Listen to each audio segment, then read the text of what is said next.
into the temple treasury. He also saw a poor widow dropping in 2 tiny coins. Truly I tell you, Jesus said, this poor widow has put in more than all of them. For all of these people have put in gifts out of their surplus, but she, out of her poverty, has put in all she had to live on. Let's close our eyes and bow our heads in a word of prayer. Heavenly Father, we thank and bless you for this time together. Lord, we are here to hear from you. Gusto ka po naming marinig, Lord. Kaya binubuksan namin ang aming puso, mga mata, tenga, upang makita, marinig ka. A clear direction, a clear instruction from you, Lord. Alam namin ang salita mo ay buhay at kalakasan. Ito'y liwanag na gagabay sa amin. Kaya Lord, help us not just to be hearers of the word, but let us be doers of the word, as you promise that you will bless everything we do. Lord, we ask, Lord, for wisdom, knowledge, and understanding. Na hindi lamang, Lord, kami nandito para ma-entertain, kundi ma-encounter namin ang buhay na Diyos. Salamat, Lord, dahil sa presensya mo kami ay mababago. Sa kapangyarihan ng Espiritu at ng iyong salita, nababago ang aming puso. Kaya Lord, inaalis namin lahat ng distraction sa lugar na ito na pwedeng mandaya, manggulo sa amin. At binibigyan namin ang aming buong atensyon sa iyo. Mangusap ka po, Diyos. Pagpalain niyo po ang iyong salita sa aming puso upang ito'y kumubo, lumago at magkabunga. Makita ang magagandang pagbabago sa aming buhay. Maraming salamat, Panginoon. We will live according to your word. Maraming salamat. Tinatanggap po namin ang lahat ng ito. Sa pangalan ni Jesus. Amen. Palapakan po natin salita ng Diyos. Praise God. Diyan, pakisipilin sa lahat ng Panginoon. Yung makapalda. Thank you, Lord. Sige, you may be seated in the presence of God. Yes, thank you, Lord. Praise God.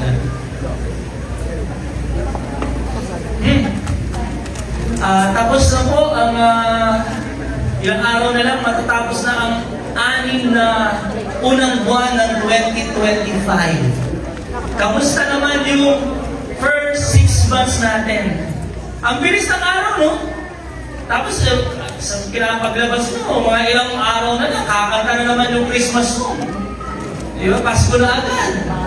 Napansin niyo yun, ang bilis ng mga oras, mga panahon.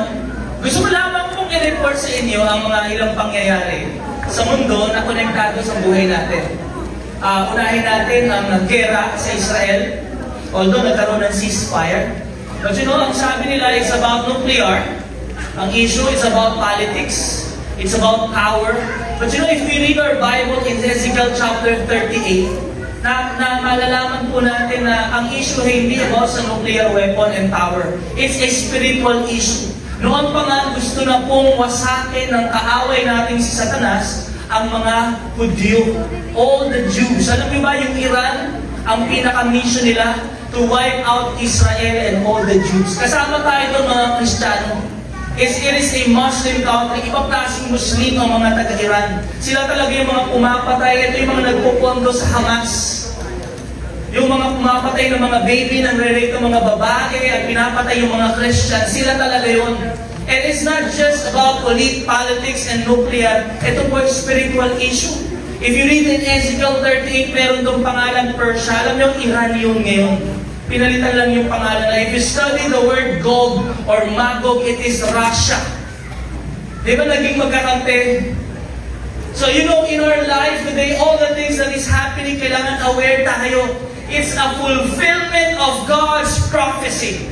It's a fulfillment of God's word. Kung ano yung isinulat ni Ezekiel na the power of the Holy Spirit, nangyayari yun sa ating panahon ngayon. Kaya kung ano yung sinulat sa simula hanggang sinulat sa wakas, kapatid, tandaan nyo, magaganap yun. Sabi mo sa katabi mo, mangyayari.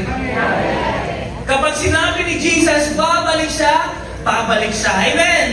Kapag sinabi ng Bible that we will meet the Lord in the air sa rapture, magaganap ang rapture. Amen!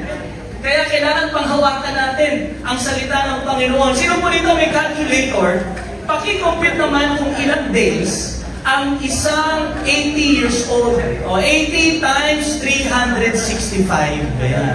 80 times 365. Ilan? Bis naman, may mga math wizard pala dito. 29,200. Ano? 29,200. 29,200 days sa isang 80-year-old person. Kaya ko po yung tinanong sa inyo dahil ilang taong ka na ngayon? Hindi na 29,200 ang araw mo. Maiksi na lang ang buhay. Yes or no?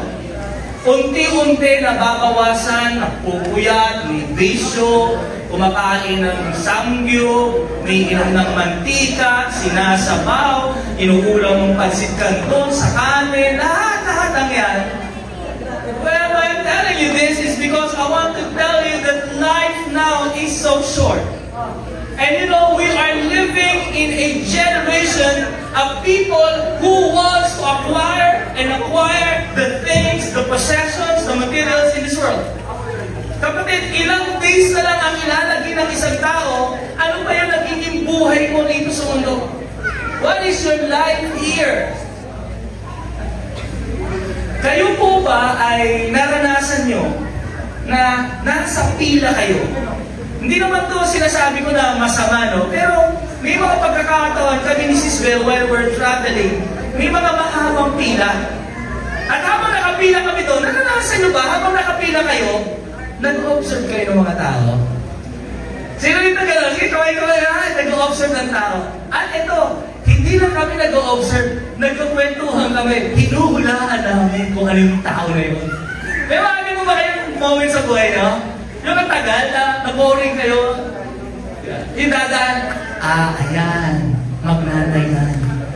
Nag-date na niya magnanay, nilibre. Tapos na, magkasawa yan, magkasawa. Bago pa lang, holding hands eh.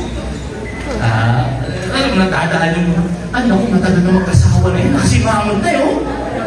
But you know, we observe a lot of people and when there are times na kami naghihintay sa pila. And I tell you that, kasi alam nyo ba, in the time of the Lord Jesus Christ, yung kanyang mga disciple, habang siya nagtuturo, pumunta sila doon sa Jerusalem, sa temple, parang ganun din, nag-upuan, tinitingnan nila yung mga tao. And for this time, merong nangyayari. Alam niyo paano nangyayari? Bigayan na ng offering. Sabi mo, offering. Ayan. Yung Luke chapter 21 na binasa natin, buksan muna natin yung context. Sabi natin context. Ready ba kayo? Context. Okay. Sa Luke 20, nagtuturo si Jesus. So, sa kanyang pagtuturo na ito, kasama niya yung mga disciples na kikinig sa kanya, sinasabi ni Lord, let's read, beware of the teachers of the law. Bakit? Itong mga scribes, alam niyo yung mga scribes o yung mga grupo na ito na sumusulat ng kautusan, nagtuturo ng kautusan, meron din grupo ng mga Pharisees. Pharisees talagang sobrang nilang istrikto sa pagsunod sa kautusan, kahit yung kanilang mga iinuman, kailangan nahuhugasan yun. Kahit yung kanilang paminta, may times. Ano naranasan nyo ba yun? Uy, yung kay Lord paminta, mag-times tayo. Ganun sila. Okay? Matindi. At meron ding mga Sadducees. Sila ang pinakamalulungkot na tao sa Bible. Kasi ang pangalan nila, Sadducees. Hindi, yung iba hindi nila maintindihan, mamaya pa pag-uwi. Okay, itong mga Sadducees or teachers of the law na sinasabi ni Jesus, mag-ingat kayo. Kasi, sabi niya, they like to walk around in flowing clothes. Ang hahaba po ng mga damit niyan. Grabe talagang gusto nila, they are dressed to impress. Alam niyo yung peacock? Yung peacock, may sa psychology may tawag na peacock syndrome. Yung binubukas niya yung kanyang ano, para saan? Para, wow! Iba kasi yung peacock, no? Imagine mo, gano'n, nagpapa-impress. May mga tao na gano'n. At yung sinasabi ni Lord, na sobra kayo magpa-impress. Imagine yung peacock, talagang in the animal kingdom. Gumagan yung peacock, wow! O meron ka niyan, wala ka niyan, giraffe, mahaba ng leg mo. ganda yun. Ano kaya yun? Ini-impress niya sa atin. May kilala kayo mga kaibigan nyo gano'n? Huwag na kayo magtaas ng kamay. Yung pag nag-post sila sa Facebook, nararamdaman mo mahirap ka talaga. Yung sinasampal ka ng kahirapan. Grabe naman. Yung mga classmate mo gano'n, di ba talaga? Di ba? So sinasabi ni Lord yun talaga. Yun, yung mga tao na they like flowing clothes. They love to be greeted. Kaya babatiin mo, ganda po ng damit nyo. Gusto nila na ginagalang sila. And the most important seats. Meron silang mga tinatawag na mga important seats in the synagogue. Oh, umupuan yan. Para yan sa mga Sadducees, sa mga Pharisees, sa mga teachers of the law. Sabi nila, mag-ingat daw. Bakit? Because they devours widows. Sabi natin widows. Ito pa sa panahon natin, balo. Ibig sabihin, namatayan po siya ng asawa. In their time, in their culture, mga Hudyo, pag babae po, lalo na namatayan ka ng asawa, pag widow, alam niyo ba, nakakalungkot kasi hindi ka talaga pag-a-apply ng trabaho. Hindi nila tinatanggap na magtrabaho ang babae. So saan na lang aasa yung widow? Doon sa mga naiwang lupa, bahay, kayamanan ng kanyang namatay na asawa. Itong ginagawa ng mga Pharisees, these religious leaders, alam mo ginagawa nila? Nilalagyan pa nila ng tax tong mga widow na to, may mga special pa silang law para mapunta sa inyong mga lupa. So sabi ni Lord, pinuhin mo yung sa widow na lang, kinukuha pa nila. And ito na, habang siya'y nagtuturo, pumunta sila doon sa time na bigayan na. Sa Jerusalem po, meron pong bigayan doon, may offering basket. Ang tawag doon sa offering basket, tawag nila doon trumpets. Can we say that? Trumpets. Kasi hugis trumpeta siya.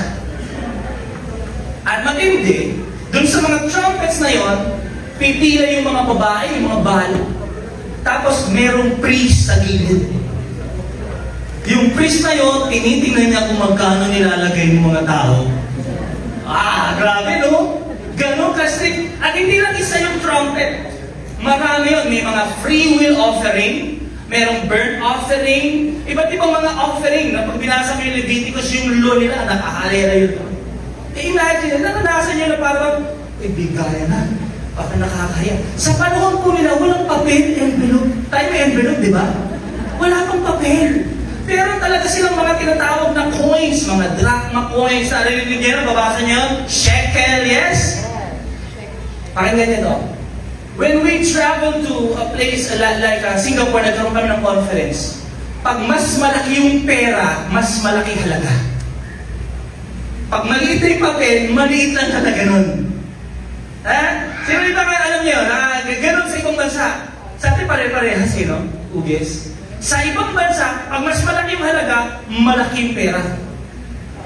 Kaya ako sinabi to kasi pag mas malaki yung coin, mas malaki yung halaga. Listening. So imagine that. Magbibigayan na, pila-pila sila to. Pag malaki yung coin, malakas ang tunog. Eto na ngayon si Jesus, umupo siya doon. Yung mga disciple, nagkukwentuhan. Ay, ang ganda ng damit nito. Naka-LB yung bag. Siguro malaki binibigay nito. Bang!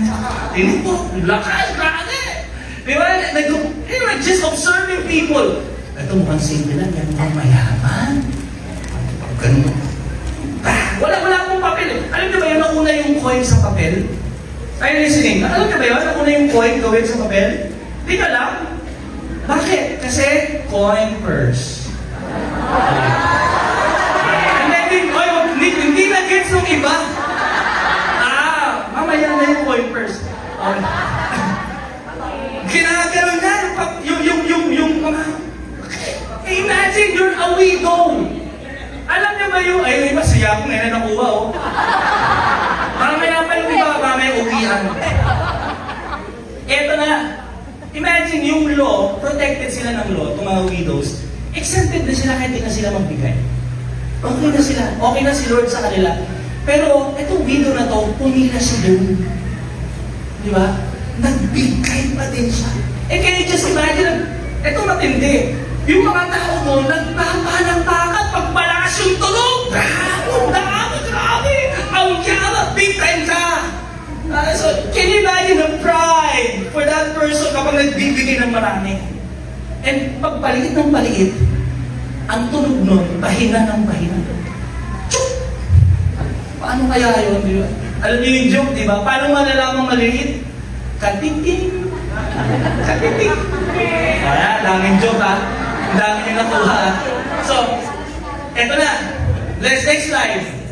He looked up and saw. Eto na. Doon pa, the rich dropping their offerings into the temple treasury. So yung malaki sa'yo, grabe lakas magbigay nun. Ang tinti nun. Kasi grabe, nakabag. Ang ganda ng kanyang damit. Ang tatak, Lydia. Nagabasa ng Bible si Lydia. Purple lang yun. Gumagawa ng tela yun. Alam mo, sabi dito, eto na, yung widow. The widow dropping 2 tiny coins. Ang halaga nito parang mga 5 piso na. Meron siyang ilan daw? 2. Ilan daw? 2. Balo, walang trabaho, mahirap, wala nang source of income. She only has 2. Kung titingnan natin, pwedeng huwag na siyang magbigay o kaya magbigay siya kahit can you picture ha? Nakita nyo? Pero ilang pa rin pinigay niya? 2. Alam mo kung pinipicture nito sa atin? When it comes to giving to God, hindi hadlang ang kahirapan sa gustong magbigay sa Diyos. Amen! Hindi mo pwedeng sabihin, mahirap lang ako. Etong widow na to, nung nilagay niya doon, anong sabi ni Lord? Truly, I tell you, this poor widow has put in more than what? More than what? All of them. Lahat ng mga maiingay yung coin, lahat ng malaki binigay, pag sama-samahin mo yun, sabi ni Jesus, pinakamalaking nagbigay, etong balo. Why? Because for all these people have put in gifts out of their what? Surplus. But she, the widow, out of her poverty, kahit mahirap, has put in what? All. Sabihin natin all. All she had to live on. Ibig sabihin ni Jesus, yun na yung ikabubuhay niya eh. Ibinigay niya pa lahat. I want to share to you today as we enter this last 6 months. We are declaring a year of thriving. Amen? Yes. Gusto ba natin maranasan yung pag-unlad, pagbunga sa buhay natin? Hello, are you listening? Gusto niyo ba ng pagbabago sa buhay niyo? Yes. If I can share to you today a secret in the kingdom of God that you will experience extraordinary blessing in your life. Gusto mo ba yun? Yung blessing na matatanggap mo, hindi ordinary, extraordinary. Gusto niyo yun? What's the secret? Na itong sikreto na ito sa kaharian ng Diyos, it will empower you and it will let you receive an open door. Magkakaroon ka talaga ng opportunity na mababago talaga yung buhay mo. Magkakaroon ng iba't ibang klaseng kagandahan, matinding pagbabago, massive transformation in your life. If I could reveal to you a secret into the kingdom of God, would you do it? If I can share to you some great secret in the kingdom of God, pag sinabing kingdom ni Lord, ito yung pagkilos niya. Ganito kumilos ang Diyos. Gusto niyo ba yun? For this story, makikita natin itong widow na ito, mga kapatid, no? Sabi niya, she put in all she had to live on. Yung buhay niya, ibinigay niya sa Diyos. And this is one of the secret in the kingdom. Even us, we have experienced this. And ayoko na hindi mo ito maranasan. Ang kailangan natin gawin, unawain natin maigi. Para pag naintindihan mo siya, gagawin mo siya. Ready na ba kayo? Ready na kayo sa magagandang pagbabago? Ready na kayo sa mga magagandang pintuan na magbubukas sa inyo? Ready na ba kayo sa mga sagot sa panalangin nyo? Okay, come on. Ready ba tayo? Plan ko ba mo? Sumingaw na amen. What is this secret? Sabi natin, sacrifice. The power of sacrifice. Kapag narinig po doon natin ang sacrifice, even parents, you make a sacrifice. Yes or no? Kasubo mo na lang, gutom na gutom ka, pero binigay mo pa rin sa anak mo. May kailangan kang bilhin, ang tagal na ng damit mo, 10 years na, pero pinabili mo ba ng pagkain? You make sacrifices in your life. Mga nagtatrabaho, kuya, pagod, gagawin mo, mga magulang, yes? For what? Because of sacrifice, yes? Nagsasacrifice ka para sa kanino? Sa pamilya. Other parents are going abroad, working abroad. Why? To supply the needs of their family. Ano tawag doon? Sabi mo? Sacrifice. Kahit ka mga estudyante, di ba? Yung may nagugustuhan ka, babae, may nagugustuhan ka lalaki, nagustuhan ka rin niya. Pero hindi mo tinanggap kasi ang sabi ng nanay mo, tapusin mo pag-aaral mo. So, yung feeling mo, nireject mo na lang. Ano tawag doon? Sacrifice. Yes! All of us, somehow in our life, we make a sacrifice. But can I tell you and ask you this question? Have you made a sacrifice for God? Meron ka na bang naisakripisyo sa Diyos? What is biblical sacrifice and what is not a biblical sacrifice? Basahin natin. Ang biblical sacrifice is not giving out of surplus. Di ba sinabi ni Jesus? Yung iba nagbibigay kasi marami. And I'm telling you, kung kayo po yung nagbibigay ng marami sa simbahan, praise the Lord sa buhay niyo. Pero hindi yung sacrifice. Kasi marami ka, kaya pwede mong ibigay. Hello, are you here? Sacrifice is not giving out of because we don't need it. Nagbibigay ako ng ng damit. Sacrifice ko yan. Hindi. Ang dami mong damit, 3 cabinet eh. Ayun yung mga bagay kayo sa buhay niyo, sa bahay, sa cabinet na pinamigay niyo. Hindi sacrifice yun. Okay? Sacrifice is giving what is not yours. Pastor, yung asawa ko, isa-sacrifice ko. Hindi yun. Yung hindi sa'yo, hindi mo pwede i-sacrifice. Di ba? Pastor, mag-sacrifice ako, wala ko sa wallet ng nanay ko. Hindi pwede. Okay? Sacrifice is not bringing back your tithes. Yung 10% na yun, hindi yung sacrifice. At hindi rin yung sa'yo. Kanina yun? Kay Lord yun. The tithe belongs to the Lord. Yung pagbibigay mo ng ikapo, hindi yung sacrifice.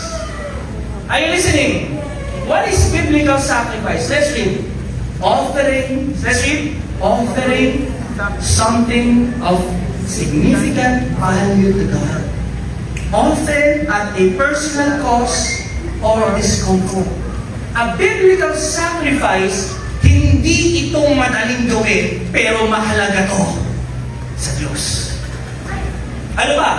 It is the willingness. Sabi mo, willingness. Sige, nakasa natin, willingness. Hindi kita pipilitin. Kung gusto mo lang maranasan ang kapangyarihan ng Diyos, you have to be what? Willing to prioritize God's kingdom. Ibig sabihin, may mga gusto kang bilhin, may pinag-iipunan ka, pero dahil naunawaan mo ang kapangyarihan ng sacrifice, Lord, I will prioritize you in my life. Are you listening? Kaya pag sinabing biblical sacrifice, it is giving that hurts. Masasaktan ka talaga. Aray ko. Yung savings mo, masusugatan talaga. Yung meron kang gustong bilhin, mahihirapan ka talaga. Na para bang, pero I'm just prioritizing the kingdom of God. And I'm telling you this, because it's not for everybody. It's for all those people who want change in their life. Gusto mo naman na mabago yung sitwasyon mo? Gusto mo naman na makalaya dyan sa paikot-ikot na buhay? Hello, are you listening? What's the key? Sacrifice. Can we say that? Sacrifice. Bakit yung ibang tao hindi alam to? Number one, because they lack understanding. Hindi nila alam to. Ngayon, ipapaalam sa atin. Hosea 4 verse 6, let's read, my people are destroyed from lack of what? Lack of money? Lack of power? Why this a person is destroyed? From lack of influence? Wala akong connection eh. No! People are destroyed because they are lacking what? Knowledge. Hindi nila alam yung gagawin because they have rejected knowledge. But the good news, sabi mo, good news! Ipinapaalam na sa iyo ang kaharian ng Diyos. Amen! At listen, eto na. We have understanding. Papaliwanag sa atin itong power of sacrifice. Pangalawa, bakit hindi nagsasacrifice? Because they don't trust God. Hindi sila nagtitiwala talaga sa Diyos. Ano sabi ng Panginoon Jesucristo? Let's read Matthew 6:33, sabay-sabay. But, come on, let's read, open our mouth. But, lakasan mo. But, first, and most importantly. Pag sinabing first and most importantly, sa lahat ng gagawin mo, eto unahin mo. Seek, aim, strive after. Ano ba yung unahin natin? His kingdom. Sabi mo kingdom? Sabi mo kingdom? Sabi mo lakas mo kingdom? Look at here. What is kingdom? A king with a domain. Ibig sabihin, ganito siya pamamaraan niya. Ganito siya kumilos, ganito ang pamamaraan niya. Ganun ang Diyos. Unahin daw natin ang pamamaraan ng Diyos. The way of His doing. Ang sabi niya, all these things, lahat ng kailangan mo, lahat ng mga iniiyak mo sa panalangin, sabi niya, all these things will be what? Given to you. Kung uunahin natin ang kaharian ng Diyos. Finally, they do not sacrifice because why? Because of idolatry. Alam niyo ba yung idolatry? Ito yung ayaw na ayaw ng Diyos. Ito yung kalaban ng Diyos sa buhay ng tao. Hindi si Satanas ang kalaban ng Diyos sa buhay mo. God versus Satan, no? Alam niyo kung ano? It is God versus money. Sabi mo sa katabi mo, hindi kalaban ni Lord ang kaaway. Satanas, hindi. Sinong kalaban niya? Sabi ni Lord, no one can serve two masters. Sino yung two masters sa'yo? God and mammon. Mammon is money, possession, fame, status, or whatever is valued more than the Lord. Kasi hindi ko maibigay, hindi ko ma-release. Kasi why? Kaya alaman ni Lord yan eh. Idolatry. Sinasamba. Pakinggan nyo, look at here. Yung mahal mo, hindi mo kaya ibigay. Ano ang mga bagay dito na sobrang valuable sa'yo, mahal na mahal mo yun, hindi mo kaya ibigay? May favorite shoes kayo? May favorite bag kayo? Pag may nanghingi, oh, favorite ko to eh. Because you love those things. If you love money, you cannot give money. That is your master. Kaya sabi nito, both God and mammon, you cannot serve. Ready na kayo? Paano itong sacrifice na ito, Pastor? Anong ginagawa ng sakripisyo? When we give something that hurts, when we make that decision to honor God, tandaan nyo ha, whatever you give that does not move you, it cannot move God. What we give in comfort and convenience does not move God. Madaling ibigay yung mga bagay na meron tayo. Sacrifice is a different thing. But listen to this. The power of sacrifice, ito ginagawa. Let's read number 1. Sacrifice, it opens the door for divine visitation. Ulitin natin. Opens the door. Can you say that? Opens the door for divine. Pag sinabing divine visitation, yung Diyos, alam niya mga pangangailangan natin. But He took special attention to you. May special pinupuntahan ka niya. Talaga, Pastor, pwede ba yun? Let's read in 1 Kings chapter 3. Si King Solomon, kilala niyo? Anong ginawa ni King Solomon? The king, punta doon sa Gibeon, he went there, let's read, and what? And sacrifice. Can we say that? Sacrifice.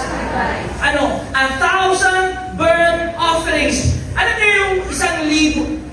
Nakita na kayo ng handaan, 2 lechon? Ang ganda, di ba? What if 10 ang lechon? Grabe yun, tama ba? What if 50? Hindi na, nagumapaw na, tama ba? But you know what Solomon gave to God? 1,000 1,000 burnt offerings. Imagine yung tupa na dumating doon sa altar. Yung mga priest na papatay doon sa mga tupa, yung dugo, umaapaw. I've watched that in my life. Punta kami sa province, yung paano nagkatay ng kambing. Nakita na kayo na? Ako may kasalanan ako na pinatry ko, sige, subukan ko nga Lord, sample lang, nag-sorry naman ako sa bibe. Kasi gagawin na, lulutuin, Pastor, nandito bibe, kainin natin, kaso buhay pa. Sige, let me do the honors. Kung ginano kay Pin, ang daming dugo! Sila ako sa tasa! Isang bibe lang yun. Ito, sheep, oxen, 1,000. Umagos ang dugo. And you know what? It caught God's attention. Solomon, anong meron? Bakit ka nagsakripisyo ng ganyan? Listen, amen? Pag nakakita ko sa handaan na 20 ang lechon, tatanungin mo, anong meron? Hindi ito normal na handaan. Tama ba? When you sacrifice to God, something that hurts, something that really valuable to God, hindi pwedeng manahimik ang Diyos. Anong sabi niya? That night, the Lord visited Solomon in his dream. Nagpakita ang Diyos sa panaginip. At sabi ng Diyos kay Solomon, ano gusto niya? What do you want? Ask, and I will give it to you. Do you want that visitation from the Lord?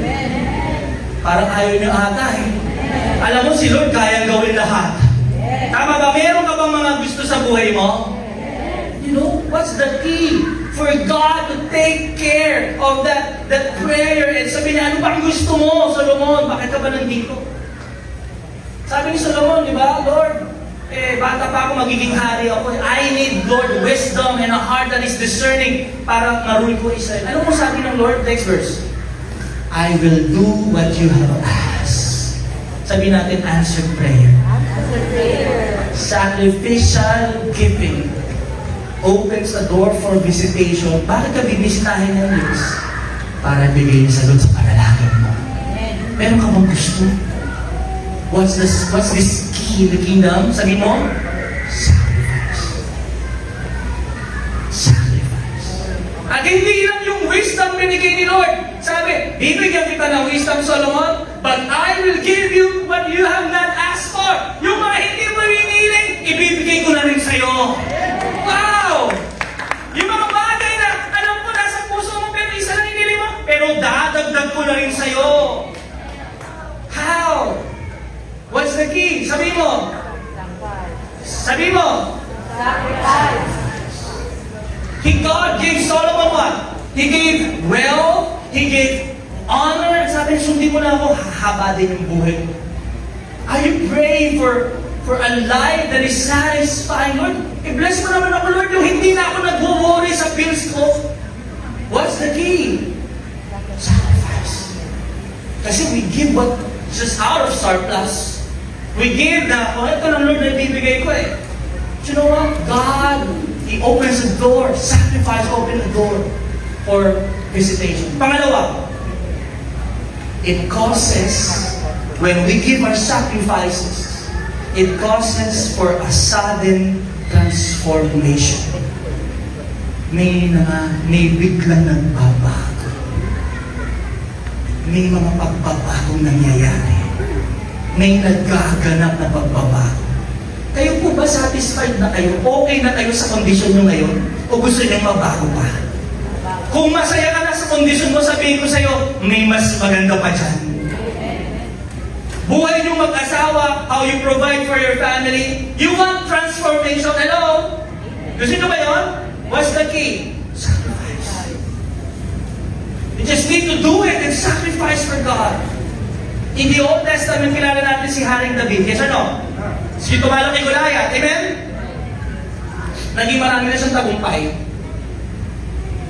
Sabi ng Lord, wag mo lang isa sa mga kondisyon sa hari, huwag mong bibilangin yung mga army, yung mga tao mo, nasa wag! Bakit? Baka yumabang ka. Baka magmalaki ka. Nakapaglalaban ka, hindi mo na ako konsultahin kasi marami na kayo. Alam mo ginawa ni David? Nag-take siya ng census. At dahil sa census na yun, nagpadala ang Diyos ng salot. Alam niyo kung anong salot? Namatay ang 70,000 na mga tao. At tuloy-tuloy. Kaya si David nangamba siya. Anong nangyari? Lord, patawarin mo ako. Ako lang yung may kasalanan. Bakit nadadamay ang Israel? Alam mo, nagpadala ang Lord ng messenger. Ang sabi sa kanya, next verse, the angel of the Lord ordered God. Sabi na, sumatigil yung salot sa buhay nyo. Hello, are you there? Meron ba mga salot sa buhay nyo? Yung mga salot na kumakain, na sumisira sa buhay nyo, sa buhay nyo mag-asawa, salot sa inyong pamilya, sa inyong mga anak, na sinasalanta kayo. Bakit ganito? Ang sabi ng Lord, what is God's solution for that plague? Let's read. David, go up and build an altar. Sabi mo, altar. Para saan ang altar? Para saan? Because altar ay magkano ka? We will sacrifice there. Sacrifice something, David, in exchange. Kita niyo yung principle ng Diyos? Hindi lang pwedeng mangyari yan. Hindi lang pwede akong kumilos. I want you to build an altar and make a sacrificial offering. Ano ginawa ni David? So David went up in obedience. Do you want that plague, those curse, those problems na paulit-ulit na dadami natin? Do you want it to stop in your life, in your family life, in your children? Build an altar to the Lord. Eto na, merong may-ari ng lote. Ang pangalan niya, si Aurora. Parang malaan, inkantahan siya, no? Sabi ni Aurora, David, opo, Hari David. Sabi niya, eto pong lupa ko. Sabi niya, kunin niyo na po. Pag binigyan mo ng libreng lupa, libreng altar, kukunin niyo yes o no? Hiling tayo sa libre. Kunin ko na yan. But a sacrifice is not something that will not cost you. Sabi niya, lahat na yan, magbibigay pa ako ng mga hayop para ialay niyo sa Diyos. Libre! Ano ginawa ni David? No. Ano sabi niya? No. I insist on paying you. Libre na. But David understood this principle of God. He knows in the kingdom of God how God works. Hindi ako pwedeng magbigay sa Diyos na hindi ako nasasaktan. Hello, are you listening? Ano sabi ni David? I will not, can we read that? Everybody, come on. I will not, open your mouth. I will not sacrifice to the Lord my God burnt offerings that cost me nothing. Minsan, ang diling ibigay. Ano may mga tao na pag nagbibigay, ang dali. Alam niyo kung bakit? It cost them nothing. Madaling ibigay yung sapatos, yung damit kapag marami ka. Madaling magtumulong sa tao kapag marami ka. But if you tell me, is that a sacrifice? No. A sacrifice will really cost you. Na yung bangko mo magugulat. Bakit anong nangyari? Laki pa ng withdrawal, no? It is for the Lord. I want God to visit me. I want God to transform my situation. Anong ginawa ni David? Let's read. Anong nangyari? David built an altar. Binayaran niya po yun. And sacrifice burnt offerings and fellowship offerings. Let's read the next line. The Lord, come on. The Lord answered his prayer, and the plague on Israel was stopped. What's the key? Sacrificial giving. Have you made that sacrifice? Naalala ko, hindi lang to giving. Si Apostle Paul, binugbog sila. Let's read the story. Binugbog sila ng crowd, pinahirapan sila, kinulong sila, everyone changed, came loose. Severely flogged, thrown into prison, fastened their feet. Pero mo, nasa kulungan ka na, nakakadere pa ang kamay mo. Binugbog kayo sa kadahilanan na pinalayas nyo yung masamang espiritu sa isang tao. Lumaya yung tao. Kinulong sila. But you know what they did? They made a sacrifice, praise, and prayer to the Lord. Next verse. Ano ginawa nila? They were praying and singing hymns to God in that prison cell. In their pain, in their suffering. Mahirap po kumanta kapag naghihirap kayo. Tama ba? Ang hirap mag-worship kay Lord. Thank you, Lord. Kapag sagad na sagad ka sa utang, yes. But they made that praise, offering, sacrificial praise to God. Alam niyo nangyari? Habang kumakanta sila, habang nagpe-praise sila, suddenly, nagkaroon ng malakas na lindol. At sabi ng Bible, the prison doors flew open. And everyone's chains came to loose. Natanggal yung kanilang mga kadena. It was God moving into their life because they made a what? Sacrifice. Gusto natin ang transformation? Lord, pagod na ako sa Gcash ko na to. Lord, yung bank account ko na to, pakuhin mo naman po, Lord. Dumadaan lang, Lord. Bakit ganon? You want that to change, you make what? Sacrifice.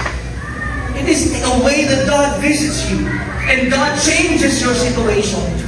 And finally, it releases God's extraordinary provision. Sabi natin, extraordinary provision. Ang mga pagpapala sa mga nagsasakripisyo, hindi ordinary. Extraordinary. Woo! Sino rin na gusto nyo pagkakain kayo simple lang? Huwag kayo kakain ng special. Pag o-order nga kayo ng pares, overload gusto nyo eh. Tama? But extraordinary. We want extraordinary blessings in our life. But do you put in extraordinary effort? Tama, mas mahal po yung extraordinary. Yes or no? Mas mahal ba yun? Yes or no? Yes. Alala niyo yung prayer and fasting natin, si Hannah. What is this extraordinary provision? Si Hannah, nag-pray siya kay Lord. Bago siya mag-pray, listen, she was very troubled. Bakit? Ang tagal niya nang walang anak. Lagi siyang iniinsulto ng kanyang karibal. Wala na nga sa kanya nang kumain. But you know, she prayed. At sa prayer niya na ito, he cried with sorrow. At sa kanyang prayer, sabi doon, verse 11, basahin natin, then she made a promise. Nangako siya. Lord, yung kondisyon ko ngayon, ayoko na.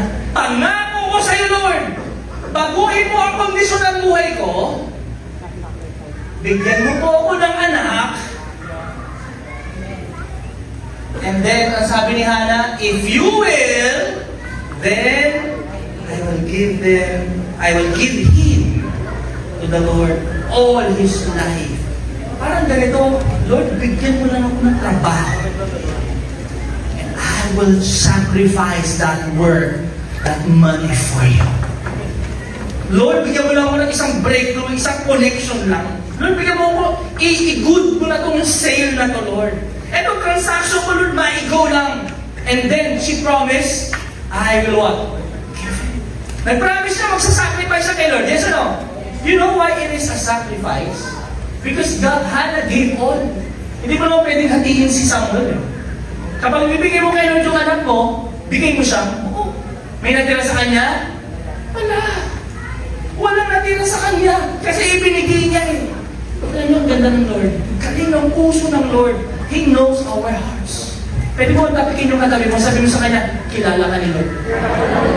Sabi mo sa kanya, alam niya kung puro ka lang salita.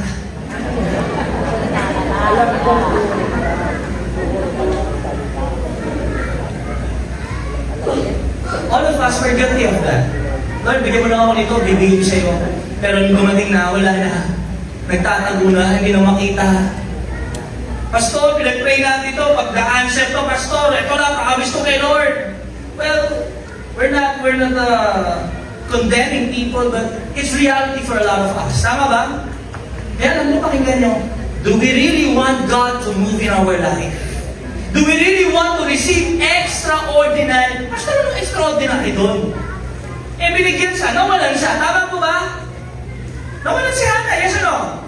Wala na siya eh. Pero hindi papayag ang Lord na nagsakripisyo ka para sa Kanya na hindi ngayon ibabalik sa iyo na higit pa. Hindi natapos yung chapter 1. Alam niyo ba sa chapter 2, sabay-sabay? And the Lord visited Hannah so that she bore how many? 3 sons and 2 daughters. Come on! Isa lang binigay niya, binalik ni Lord ilan? 5! That's how our God works.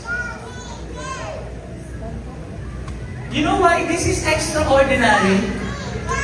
Ang sabi lang ni Hannah, Lord, bigyan mo lang ako ng anak, ibibigay ko sa iyo. Wow! You know why is it extraordinary? Kasi alam ni Lord yung tunay na makapagpapasaya sa iyo. Anak, hindi lang isa magpapasaya sa iyo, 5 ay bibigay ko. Kasi kapag yung 5 na yung binigay ko sa iyo, magiging tunay kang masaya. You know, God knows what will make you joyful, what will make you happy. Listen, do you have a prayer request? Then you make that sacrifice to the Lord. And He will make a way for that promise, for that answer to come to your life. Darating at darating. Ano yung prayer request natin? Job opening, position, promotion, lifetime partner. Kapatid, ito susi. You sacrifice. Para kapag si Hannah, nagpe-pray ka ng baby. Alam mo yan, nagpe-pray ka ba ng financial blessing? House loan, car loan, Lord, ma-approve na ito, maibigay na ito sa amin. Lord, hindi ko alam kung saan ako pupunta. Lord, lead me. You make that sacrifice to God.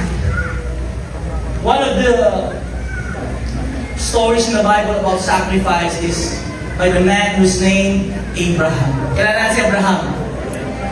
Tama? Sinubok siya ng Diyos. Anong sabi ng Lord? Sometime, Genesis 22, God tested Abraham. Ang sabi ni Lord, Abraham, kunin mo si Isaac, sabay-sabay, sacrifice him. Lord, 25 years ko itong hinintay. Lord, matanda na kami nung pinanganak si Isaac. Hindi na uli ako mga papanganak ulit si Sarah. But God said to Abraham, sacrifice him. Alam niyo, sinasabi ni Lord sa atin, may mga bagay na pinupoint out si Lord sa buhay mo, anak, mag-sacrifice ka. It was God testing Abraham. Ano ginawa ni Abraham? Mabilis ba yung pagsunod niya? Yes. Early the next morning. Nung sinabi ni Lord, dali mo yan, sacrifice mo siya sa akin, agad-agad ang pagsunod ni Abraham. Pero alam niyo, alam niyo yung story, di ba? Umakyat sila. It took Abraham 3 days. Dala-dala niya yung kanyang panggatong, dala-dala niya yung pangsindi, dala-dala niya yung kutsilyo, pang-sacrifice. Kasama niya si Isaac. Nagtanong si Isaac, Dad, we have everything, but sinong isa-sacrifice natin? Nasaan? Anong sabi ni Abraham? God will provide. Can you tell the person beside you, sabi mo sa kanya, God will provide. Eto na, Isaac was very willing that God will provide. And Abraham took his knife, nakalatag na doon si Isaac. Anong sabi ng Diyos? Abraham, Abraham, don't do that. Now I know that you love me more than your son. God will provide. Alam niyo may nangyari, kapatid? The next verse, sinong iaalay? Kailangan pa rin mag-alay sa Diyos. Then Abraham looked. Kailan niya nakita itong ram, he saw a ram behind him. Nasaan sila? Nasa taas sila ng bundok. This ram, itong ram, lalaking tupa. Yung mahaba yung horn. And sabi ng Bible, the horn was caught in a thicket or bushes. Alam niyo ba kapag nagbuhol yun sa mga sanga-sanga, mahihirapan siyang umalis at kumawala. Alam niyo, when I was reading this, sabi sabi ko, Lord, grabe yung power ng sacrifice. The power of sacrifice here. Listen, kapag ang Diyos nag-provide sa'yo, hindi yun makakawala. Nakapangalan yun talaga para sa'yo. Kahit marami gustong kumuha, pag sa'yo yun. Listen, makikita niya ba yung provision kung hindi siya sumunod? Nasa taas ang mundo niya. It took him 3 days. Kaya alam sa buhay natin, do we want God's extraordinary provision? Do we want this extraordinary provision from the Lord? Then you make that sacrifice. Even in the New Testament, the followers of Jesus, the early church, alam niyo ang ginawa ng mga apostles? Hindi lang the Old Testament. Even in the New Testament, they made sacrifices. Acts chapter 4, let's read. With great power, the apostles continued to testify the resurrection of the Lord Jesus. Sabi dito, for from time to time, those who own land, those who owned houses, ang ginawa nila? Binenta nila. And they sacrificed it to the Lord. They brought the money from the sales para mapunuan ang mga pangangailangan ng simbahan. Look at here, can I tell you? May pangangailangan tayo sa church. Hello! Yung pumunta kayo dito, hindi po libre lahat ng ito. Meron tayong mga bayarin. Lumipat po tayo dito, hindi ko naman kayo sinisingil, no? But I just want to open your mind. Yung pinagpagawa natin dito, nilo natin yon. Sino nagbabayad? Si Lord ang nagbabayad. Pero hindi bumabagsak yung pera sa langit. Saan tayo kumukuha? Doon sa basket. Hello? For the needs of the church. Do you treat this church as your family? Pamilya ba tayo dito? Yes. We treat you, tawag nga si brother, sister. Dami mga anak eh, di ba? Ikaw nga, ninang ka ng lahat eh. Ninong ka ng lahat. Dadagdagan yung mga ako. We're a family here. Kaya meron tayong need. That's why we're calling for sacrificial giving. You know why?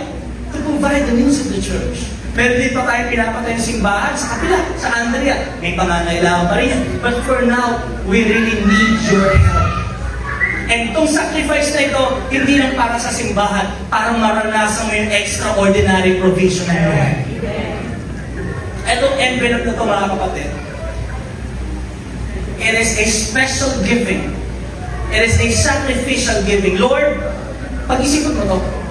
Ayoko, hindi mo to bibigay ngayon. Kasi kapag ngayon mo to binigay, hindi ka masyado nag-isip. Next week na natin to bibigay. O, kung kailan ka may sweldo, paso siguro yung pag na-apply na sa trabaho, natanggap na, na-receive ko na yung blessing ko. This is an envelope that is called sacrificial giving. Ang sabi doon, extraordinary blessing. So ba natin yun? Make sacrifices. Ulitin ko, yung masasaktan ka. Kasi baka nagbigay ka, Pastor, nag-sacrifice ako. Bakit walang blessing ako natanggap? Kapatid, tanongin mo, nasaktan ka ba doon sa binigay mo? Sacrifice ba yun o baka tip lang yun? Hello, are you listening? So you get this envelope. If you really want this in your life. Gusto niyo ba mabago yung kondisyon ng buhay natin? Gusto mo ba yung visitation ng Lord? Gusto mo ba ng pagbabago sa sitwasyon mo ngayon? Extraordinary provision. Do you want that? Come on. May isang couple. True story. Itong mag-asawa na to, they really love the Lord. Eh alam nyo, napansin nila sa kanang simbahan. Para bang yung simbahan nila para silang mga squatters na lagi pinapalis. So their heart is really for the Lord, no? They're serving God.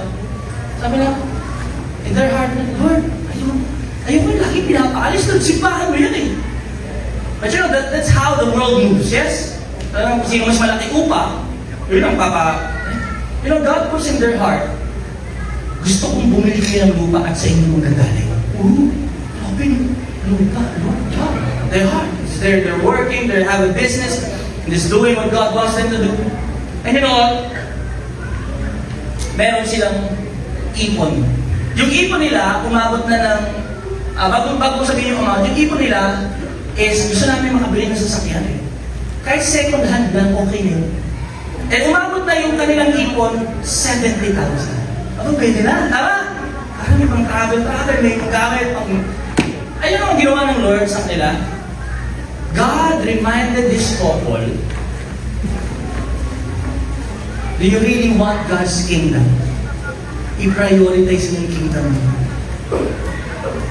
Yung 70,000 yun, sabi ng Lord sa kanila, simulan nyo na mag-ipon para makabili kayo ng lupa sa church.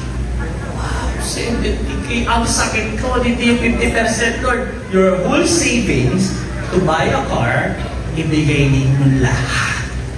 The couple talked to each other, they prayed about it, kung si Lord ba yun, baka kakaway, rebuke in Jesus' name. Hindi si Lord yan. Pag lagi magbibigay, dagdagan mo, kaninong boses yun? Kay Lord. Pag ibigay mo pa, dagdagan mo pa kay Lord. Pag sinasabi na, bawasan mo. Ay, hindi kay Lord yun. Kasi hindi sasabihin ni Satanas sa'yo kung bigay ka, hello. Ano sabi ni sa'yo si Satanas? Kunin mo, sa iyan. Narinig niyo yung boses na yun? So, you know what the couple did? Lord, pamili namin itong kotse. Second hand, mahirapan kami. You know what the couple did? Iyak sila. They gave that to the Lord. And the church started to have savings.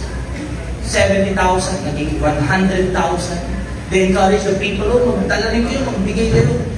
But you know, behind them, the mind of this couple, nagbigay ka kami, nag-sacrifice kami, wala kaming kotse. Pero ang Lord hindi papayag at hindi mo pwedeng talunin sa bigayan. Isang araw, may tumawag dun sa mag-asawa. Punta po kayo dito, meron akong ipapakita. So pumunta naman doon, may pinakita. Alam niyo kung ano pinakita? Second hand na kotse. Toyota Altis. Sabi niya, maganda ba? Maganda. Magkano halaga? 180,000. So yung ipon nilang 70,000 na wala na sa kanila, kahit na yung second hand na yun, hindi nila kayang bilhin. But you know, grabe kumilo sila. Ano sabi ng Lord to that person? Ganda ba? O sige, bili na natin, bibigay na ni Lord sa inyo yan. God gave them a car. Yan na yung palakpak ni Lord. Natin, meron pa bang nagbibigay ng kotse? Si Lord lang, bakit yung provision niya extraordinary? It was God moving because on their own, hindi nila pwedeng mabili. Kulang! But they still sacrificed to the Lord and the Lord made a way. Imagine mo yun. At alam na hindi lang yung mga kapatid, hindi lang isang sasakyan ang binigay sa kanila. Binigyan pa sila uli ng Lord, binenta nila yung sasakyan at pinagpala sila ng Panginoon. Ngayon, naka-brand new Veloz na white sila ngayon. Kung kilala niyo, palakpakan natin si Lord. Sa buhay natin, kung ginawa yun ng Lord sa mag-asawa, kaya rin gawin yun ng Lord sa buhay mo. Kung ginawa yun ng Panginoon, ilang years ago, kaya pa rin yung gawin ng Lord sa buhay natin. Amen! It's because of what? A sacrifice to the Lord. And you know, when we, next yung tatlong point, review na natin. Next pa. Let's read. The power of the sacrifice. Let's read. There is no success. There is no success without sacrifice. Sabi ni Adoniram, si Adoniram, binasa ko yung kanyang biography. Isa siyang missionary. Yung Bible na New Testament, pumunta siya sa Burma, hindi maintindihan translate niya. They spend their life there, they sacrifice their life, naging successful. Marami naging Kristiyanong Burmese. Alam mo sa Burma, Hindu yan, mga Buddhist yan. Sabi nga nila, hindi pwede Christian dito, pinapatay, kinukulong. But they sacrifice their life. You know what happened? There is no success happening without sacrifice. Sabi niya, if you succeed without sacrifice, it is because someone has suffered. Someone has made a sacrifice for you. At alam nyo, kapag nag-sacrifice kayo ngayon at hindi mo pa nararanasan yung success, kapatid, hindi titigil ang Diyos. Baka ang makakaranas yan mga anak mo.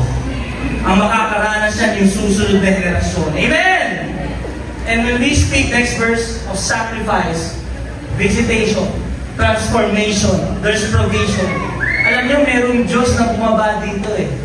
Ang Diyos nagkatawang tao. Imagine that. God became a human being. God in flesh. And dahil sa Kanya, pwede tayong mabago.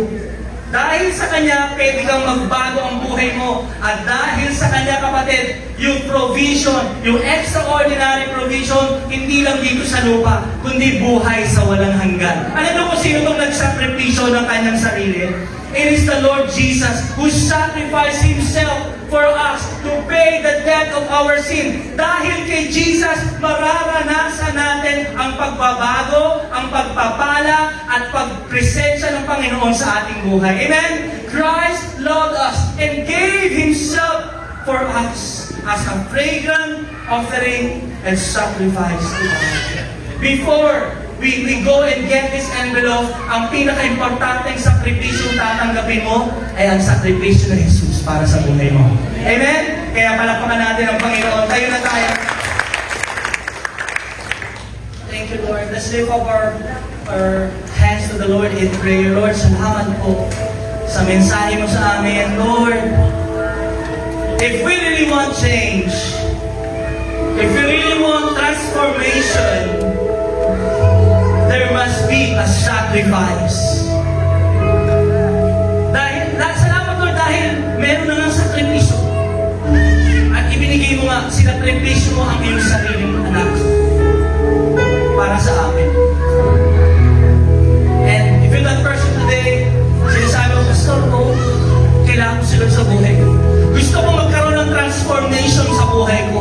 Gusto ko maranasan yung extraordinary provision. That is all hidden in the Lord Jesus Christ.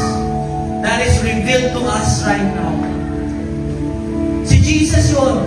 Kailangan natin si Jesus sa buhay natin. And right now, God's presence is here. Humingi tayo ng tawad. Magpakumbaba tayo sa Diyos. At sa panalangin ito, kapatid, sabayan mo ko. If you're saying, I need God, Lord, kailangan kita. Galing sa puso, bigkasin mo ng bibig mo, sabihin mo yung prayer na ito, Panginoon Jesus, Lord, kailangan kita sa buhay ko. Panginoon, patawarin niyo po sa akong makasalanan. Pinagsisisihan ko na po lahat. Binubuksan ko ang puso ko. Tinatanggap kita sa aking buhay bilang Panginoon at tagapagligtas. Salamat po sa sakripisyo at sa buhay na walang hanggan. Tinatanggap ko ito sa pangalan ni Jesus. Amen. Palakpakan natin ang Panginoon. Tinanggap ko.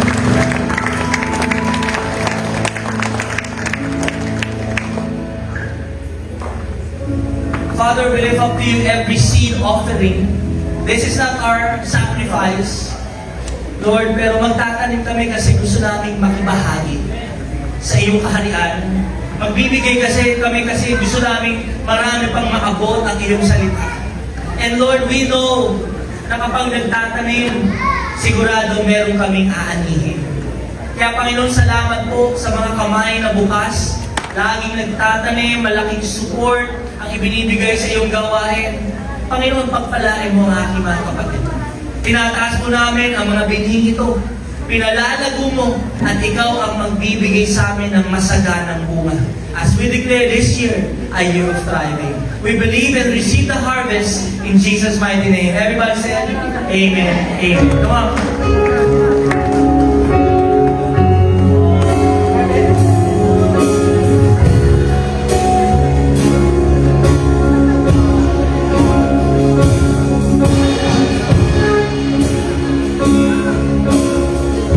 Thank you, Lord. Thank you, God. Thank you, Father. We bless you, Lord. Bless our seeds, Lord. Bless our seeds. Give us a harvest, God.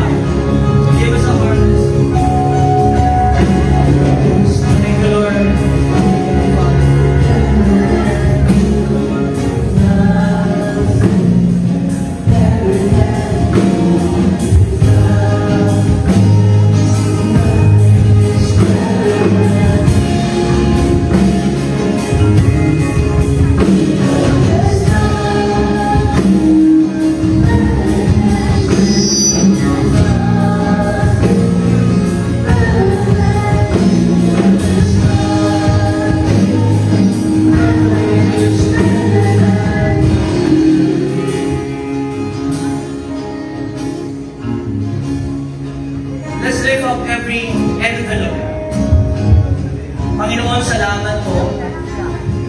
We have understanding now. Lord, lahat kami dito, kinausap mo to give sacrificially, Father, every family, and even their children, Lord, and even their prayers, Father, will live up to you, Lord God, as we sacrificially give to you, to your kingdom, for the needs of the church. Hindi naman to sa kung sino, kundi pangangailangan ng iyong simbahan sa iyong gawain, Lord. Lord, we declare, we receive, and we believe, lahat kami, Lord, that will follow and obey you in sacrificial giving. Lord, you will visit us in our prayer life. Maririnig namin ang boses mo, and you will give us instruction. How can we be blessed even more, giving us favor in our life? We're lifting up to you, Lord, these envelopes. Salamat dahil sa pamamagitan nito, magkakaroon ng pagbabago sa buhay namin financially. Lord, yung aming savings, hindi na magiging pareho gaya ng buhay namin dati. Our life, Lord, our financial life, will never be the same. It will go even better, Father. And you will bless, Father. We receive extraordinary provision.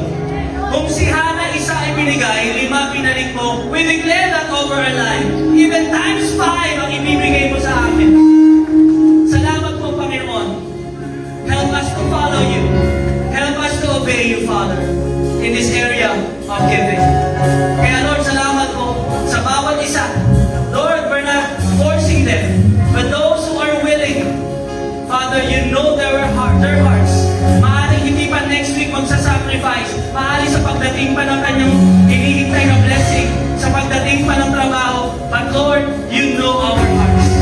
Lahat kaming nangako sa iyo, tutuparin namin yung Lord sa pangako na aming binibigay. Help us, Father. We receive it, Lord. We believe it. In Jesus' name we pray. Amen. Amen. Thank you. Thank you, Lord. Thank you, Father. There's nothing is one more time, come on, let's sing to God. The Lord. There's nothing. Yes, Lord. We give you praise. We give you glory.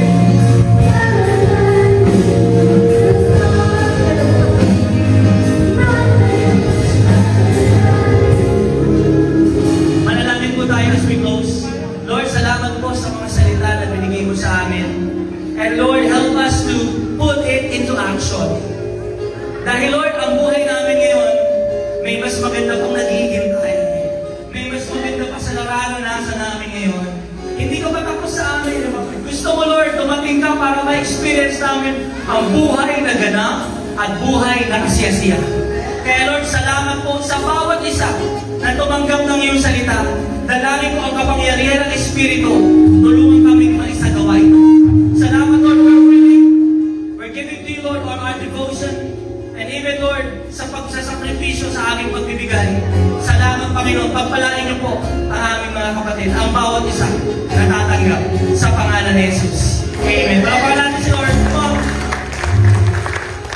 Before we sing this victory song, as we sing the victory song, you can go in front and you receive the, get that envelope and sabay-sabay po tayong umawit sa Panginoon. But kanina po ba humingi kayo ng tawad kay Jesus? Tinanggap niyo ba yung sakripisyo ni Jesus? Naniwala ba kayo doon? Alam niyo ang magandang balita, tinanggap natin ang extraordinary provision, eternal life in heaven. Amen! At sa lahat ng tumanggap kay Jesus, pinatawad niya na tayo sa ating mga kasalanan. And today, God has received us and called us His children. Kaya sabay-sabay natin sabihin, I am a child of the Most High God.